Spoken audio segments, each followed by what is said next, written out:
Scottsdale, which actually I was going down there to check it out and see what this is all about, because obviously I didn't know anything about the industry really. It sounds kind of crazy. So I was like, okay, well, what do I have to lose? So I went down there and gave it a shot on a vacation. And what the boss didn't know is I wasn't coming back. So that was how I quit that job. Yeah. And then I don't think I'm eligible for rehire there. and then Mike actually flew me down to help decorate their shop, because he said, I have no idea what we're doing, but we want it to look nice. That's right. And so I flew down there, and you know, we went to all different stores and bought all the furniture, decorated the whole thing, and it looked awesome. And I kind of got a feel for what the business is like. And in the back of my mind, I'm thinking, you know, if you can actually be successful doing this, I would like to do it at some point. And so that was, I believe in February was when I came down there and we had furnished a shop. And then I decided, I watched him for a couple months, made sure that really you can make a little bit of money doing this. And I was very happy in my medical sales job. I wasn't looking to move or anything.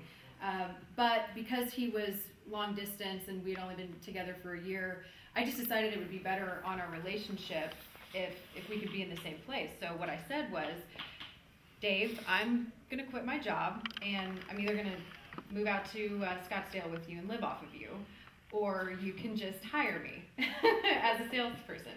And so of course he hired me. And little did I know, actually the day after I gave my 2 weeks notice, it hailed in Olathe, Kansas. So I didn't end up moving down to Scottsdale, but I did still come on with Intelligent, and that was the first storm that I ever worked, was in Olathe, Kansas in April of 2011. Yeah, hail actually literally hit Mike's house. Yeah. So it ended up being a perfect scenario for her to start with us, because on your front door. It So hailed right at our hometown. yeah, so I didn't have to move or anything. So he was in Scottsdale and then you moved shop back to Olathe. How did that happen? Actually, I flew down and we packed up the shop. Yeah, it was And interesting because I didn't have, because Scottsdale's a long drive. Typically, we always have cars with us, but it's such a long drive. It was my first storm, so I didn't drive down on that one, because it's a 25-hour drive down there, or whatever it is. It's 20 hours. And then, so I was thinking I'm just going to fly back, bingo bango, and then this hailstorm. Want to know if you wanted to rent a U-Haul, pack up the whole shop, and drive 22 hours home. And I'm like, oh man, you gotta be kidding me. So well, and Mike sure was enough, saying, we did it, let's just leave the stuff there. You know, I'll sell it, or we can just leave it for the landlord. And I was like, no. We drove that. I also wanted some stuff from IKEA anyway, so with a U-Haul coming from That's Scottsdale, right. it worked. Yeah, so we drove 22 hours back in that thing, which I didn't know much about U-Hauls, but I do now. Yeah. They don't have cruise control in them. We won't be so doing that. it was literally 22 hours, no cruise control, and an AM/FM radio. Yeah. That's I mean, it's just like ridiculous to take that kind of trip on. So where are you both from? You're talking about Olathe, Kansas. Is that? I am born and raised in Overland Park, which is a nice suburb outside of Kansas City, right by Olathe, actually. And then our first storm was in Olathe. My parents live in Olathe. Mike lives in Olathe. So, and we now live in Lenexa, Kansas. Me, on the other hand, I was actually born in San Antonio, Texas, but I was raised in Topeka, Kansas. To start the first franchise with us, and then Yeah, you just tell the story. yeah, and then what's Just tell how it came about. You talked to him about it. And yeah, you'll probably remember more of the details of that. We approached Mike about it, and at first he seemed pretty sad. More to lose us, I think, as co-workers in the same place at the same time. But I think once that wore off, he kind of rides, and we're very happy with the moves that we've made. And It was bittersweet because we really, worked together real well, and it was just a lot of fun. Yeah. To be honest with you, I wouldn't even like coming to work anymore. It was just fun to go to work every day. So even though we're on our own doing our own thing, it's like I said, it's bittersweet because it was so much fun working with the whole group together too. So, but we still get together, I think, plenty to make up. Yeah. Well, basically we did it because we had to pay for a wedding, so. We just had a pretty big wedding back in September. a few months ago. And I don't think man, that's the reason. those are expensive. I'll tell you what, it's like a nice brand new car. You just pay off in one day. You don't get to make payments on that over 5 years. So No. yeah, so we're pretty happy with our arrangement we've got. So where did you first open your first franchise? Where did you start? Well, what happened was, it was really kind of a perfect storm of situations.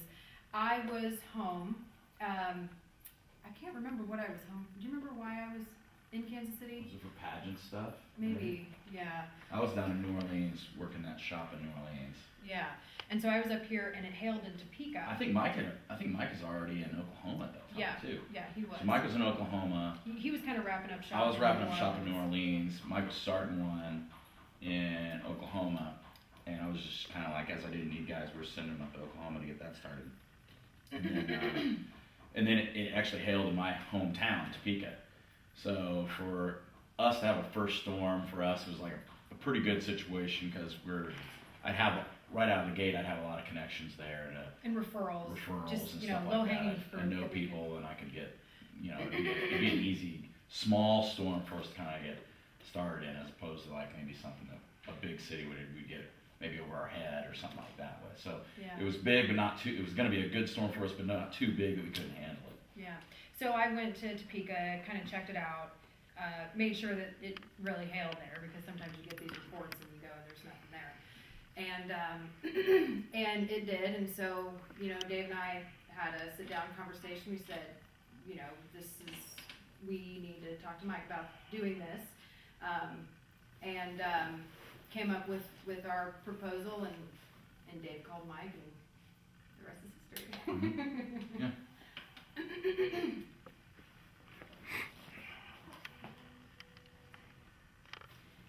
Yeah. Quarterton Mm-hmm.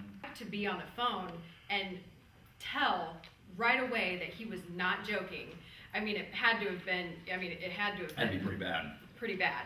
And so, the next thing I know is Dave takes off outside after Mike. Did you get in your car or how did Yeah, that? Mike's like walking down the street. He had no idea where he's going or anything. And so I like get the car. I'm like, well, get in. Let's figure out where he's at. We're not just gonna go on foot. So we go driving around, and we're still talking to him on the phone, and he's trying to tell us where he's at. And good thing that he had his cell phone next to him, because he was kind of back behind, because he had going between houses, kind of basically. He's behind some houses where there's like a little sidewalk or a run track behind the houses, so you wouldn't just stumble across him. And there was a bush, and You couldn't even see him from the yeah, road. yeah. So you wouldn't even have been able to see him from the road. He couldn't move. He had broken his femur.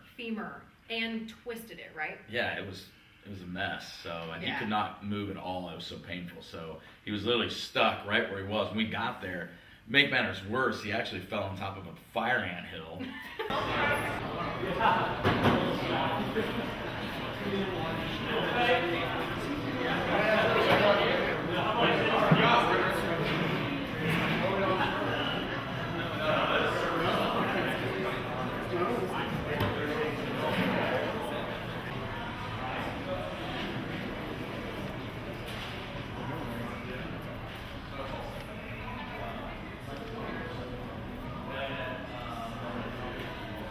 We want to get the good-looking people in the video. Get up there and do what you do.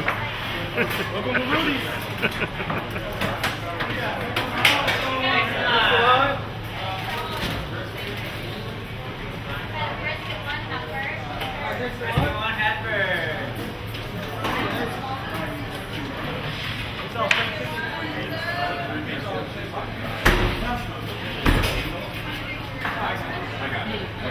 Guy next in line.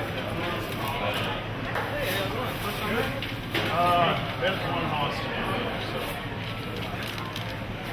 So what, you guys have like a plate, right?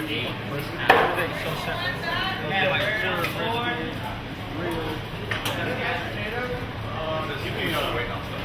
I think so. Quarter brisket, pretty much.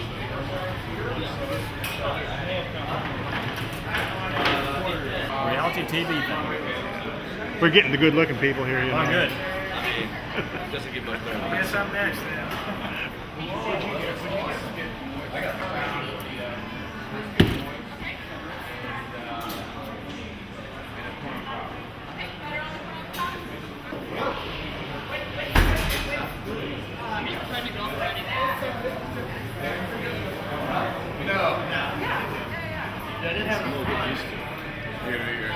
Usually okay.